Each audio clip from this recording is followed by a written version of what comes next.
His commandments and do those things that are pleasing in His sight. Prayer is answered when our hearts don't condemn us in the light of God's commandments. Then we come to God with such a confidence. And whatsoever we ask, we receive of Him, because we keep His commandments, even the commandments concerning marriage. But in its context, there's far more to this verse than just that prayers will be answered if you're right with God. In its context, there's so much more. You see, it's speaking of the prayers of a father and a mother, a husband, a wife, over their lifespan. When they pray together, it's more praying for their children than anything else. Your prayers are more for your child, if you're a saved man and woman, than anything else you pray for to God is the children. The greatest responsibility God places in your hands once you're married is the children. And you will find that most of your prayers, earnest, true prayers from the heart, from then onwards as husband and wife, are for those children over your life.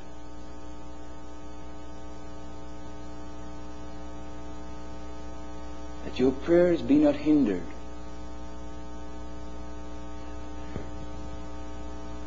I want to read something to you, and I want you to all listen very carefully.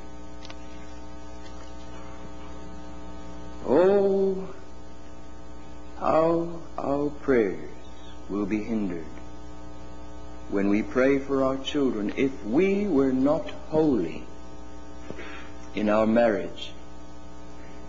When we pray for our children, how much of it, when we're forced to pray for our children, how much of it is for God to undo the damage we've done through the influences of our lives upon our children when we failed in front of them, when we failed in our marriage, things they witnessed.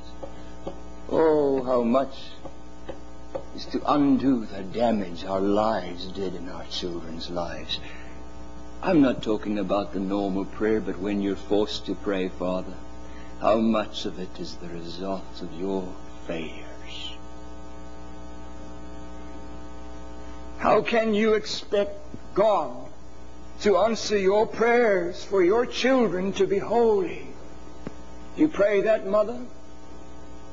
When they leave and get married, do you pray that, father? Oh, that they'll be holy and Christ-like. How can you expect God to answer your prayers for your children to be holy and utterly Christ-like if you didn't show them that it's possible through the example of your life? Even in marriage, especially in marriage.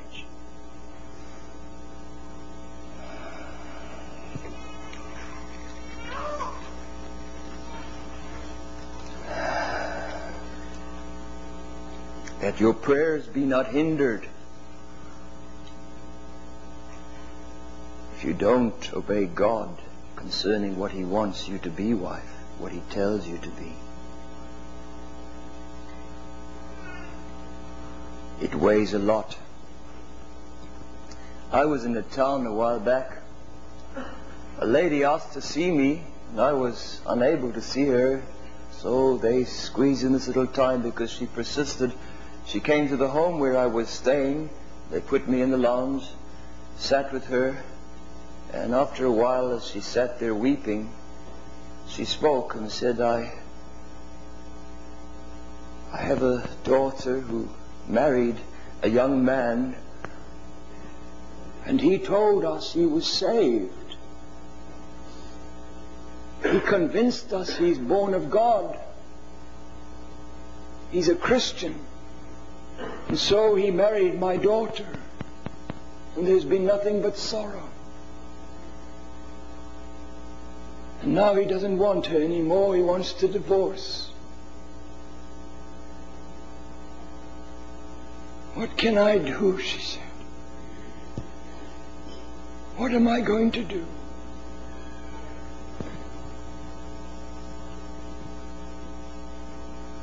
After a while I said, "Lady, could I shock you? Could I ask you, is it not possible that there's two sides to the story? Is it possible that it's not altogether his fault? You say he's not saved and you thought he was saved, but he couldn't be saved if he wants to divorce your child. Is it possible that your daughter had something to do with that he doesn't want her? Is it possible that it's not just that he's unsaved because there's problems in the marriage? Is it possible that your daughter has a lot to do with this, that he doesn't want her, that it's not just him?" And she sat back in shock at first, and then tears came down her face. And she said these words, "It is so. I didn't want to admit this, but it's her fault. But the worst part, sir, is I'm to blame. You see, I was not the example I should have been in the home to my daughter of how a wife should be, how a Christian wife should be. I gave the wrong example to her. She treats her husband as I treated mine. And I only know now how unhappy my husband must have been. He had grace not to throw me out.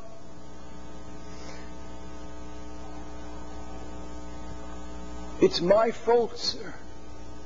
I gave her the wrong example of what a mother should be, what a wife should be. She's just as I was. She's just being what her mother was in marriage." Now that shocked me, what that woman said. That your prayers be not hindered. When it comes to your children's marriages collapsing, tell me, is she like you?